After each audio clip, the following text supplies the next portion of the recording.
大家好，我係卡姐啊。卡姐最鍾意逛超市啊。今日咧就見到有好多嗰啲唔同名嘅蟹咧就上市啦。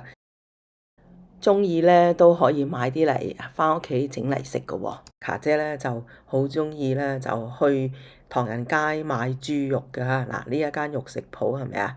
嗱，佢咧就有啲咁樣嘅臘肉啦、臘腸啦，吊住嚟賣嘅，我就好鍾意嚟呢一間咧，乜嘢新鮮豬肉呢度都有得供應嚇。好啦，咁就返到屋企啦。咁我今日咧煮一個好簡單嘅餸啊。你可以講佢係西餐，其實咧就好簡單嘅餐嚟嘅啫。亦都可以講係家常便飯，個個都好識整呢啲咁嘅餸噶啦。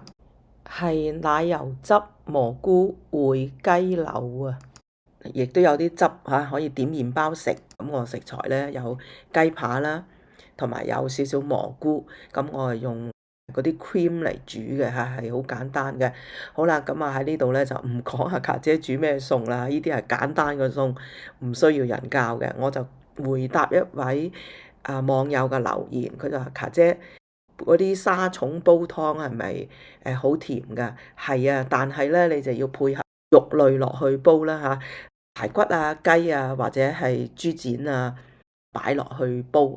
好多人就話沙蟲喺嗰啲灘塗嗰度嚟生長嘅喎，佢好多沙嘅喎，咁點處理咧？嗱，我今集咧就係講呢個沙蟲嘅處理嚇，咁就一路做住家務就一路同大家去講啦嚇。咁咧就唔會浪費時間啦，大家唔好介意嚇。沙蟲咧，我哋買翻嚟係乾嘅。如果你想食新鮮嘅沙蟲咧，就翻到去中國咧，就好多地方喺近住去到湛江嗰邊啊，甚至而家其實深圳都有嘅。我都好鍾意食佢哋個白灼沙蟲嘅，佢哋真係整到咧冇晒沙，非常之爽脆嘅。佢哋白灼沙蟲個碟底咧就擺一啲銀牙鋪底嘅，咁然後灼咗啲沙蟲，嗱，佢哋通嗰啲沙蟲咧好有方法嘅，好似有個勾咁一通落去咧，一反轉咧就成個沙蟲咧就反轉咗噶啦，咁就洗得好乾淨嘅嚇，一啲沙都冇嘅。咁但係遠在加拿大就唔使諗啦，冇呢啲新鮮沙蟲食嘅。其實新鮮沙蟲煲粥都好甜噶。我哋講翻呢個沙蟲點樣處理啦，咁喺加拿大多數你真係買得到咧，都係乾嘅。咁嘅情況下咧，我哋買咗翻嚟咧，你未煲湯住咧，你就要放落去個冰櫃度，係要冰住佢噶吓，因為唔可以擺喺出邊噶，擺喺出邊咧就保存不得當嘅時候，佢會發毛吓。咁呢啲沙蟲咧，我哋俾一個白鑊，咩為之白鑊咧？就係冇油嘅，乜嘢都冇嘅，一個洗乾淨嘅鑊，抹乾佢，咁就拎啲沙蟲去咧，就去慢慢去烘啊，好細火。講到呢度咧，我就同大家交代一下嚇。咁我呢個烹烹咧有啲麵粉啦，我就加咗少少西班牙出嘅紅椒粉，同埋有少少pepper 同埋鹽，係咁簡單。講翻沙蟲啦。點解要烘一烘佢咧？其實好多海味，你係烘一烘佢咧，佢嗰啲香味先出嘅。墨魚嚟炆餸啦，用章魚嚟煲湯啦，甚至你用土柚、魷魚乾去蒸肉餅咧，都係要烘一烘過去，咁佢嗰啲香味先至散發出好濃郁嘅海鮮味、海味味道。咁我哋咧就慢慢烘到佢有少少微黃啦，亦都聞到香味啦。咁然後就熄火，跟住咧就攤一攤佢，就浸落啲水度啊。咁浸落啲水度咧，佢就浸軟咗佢咧。我哋就攞鉸剪一頭一尾咧，就剪一剪佢。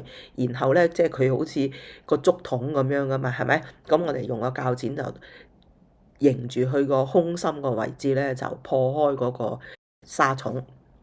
然後咧就喺個水喉嗰度咧就嚟一路沖洗，唔係話喺嗰個碗嗰度洗啊，而係開住個水喉咧係咁樣洗嚇，洗到你自己手感到係冇沙啦，咁為止咧你就可以係煲湯啦。咁如果你再奄尖啲嘅嚇，確保係一粒沙都冇嘅，咁你咧就買一個嗰啲煲魚湯嗰啲魚袋咧，就等呢啲沙蟲落去。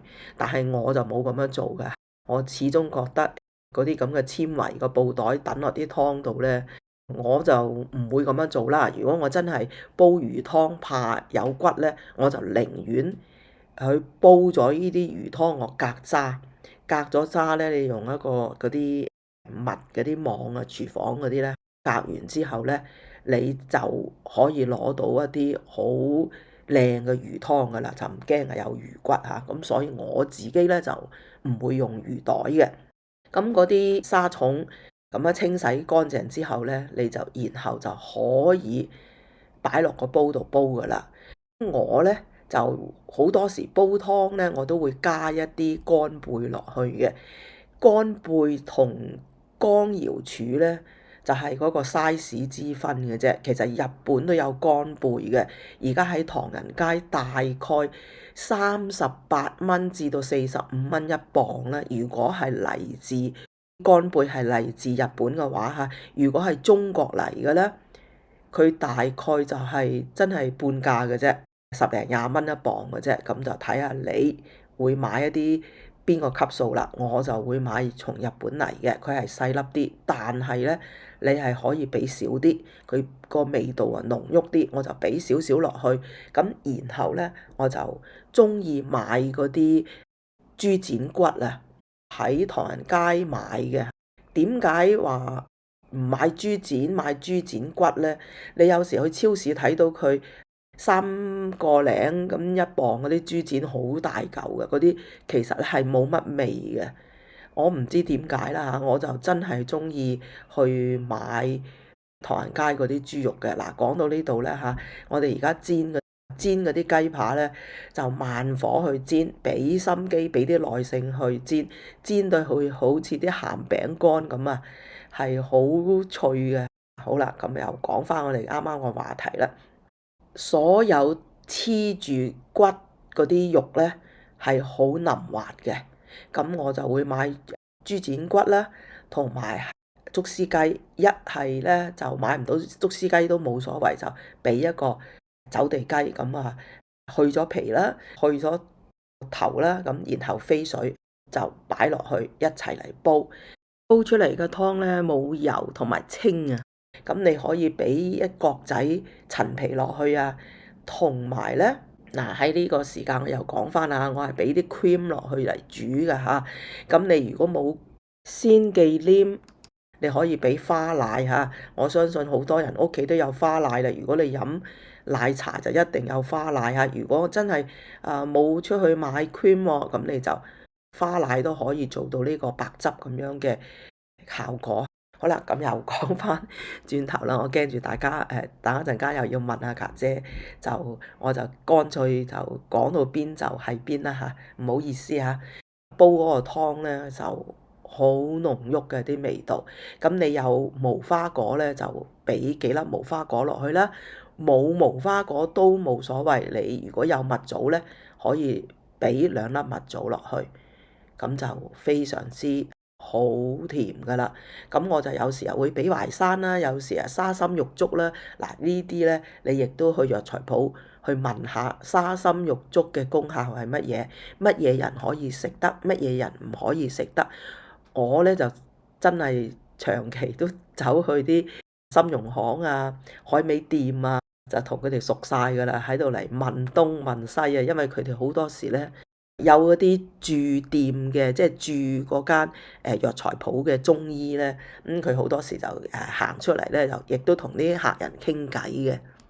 我見到咁嘅情況咧，我就會係好客氣咁請教啦嚇，請教一下煲湯點樣配搭啊，咁即係有時滿目琳琅咁多煲湯料，乜嘢係可以煲咧？乜嘢同乜嘢亦都唔可以擺埋一齊咧？嗱，呢啲咧。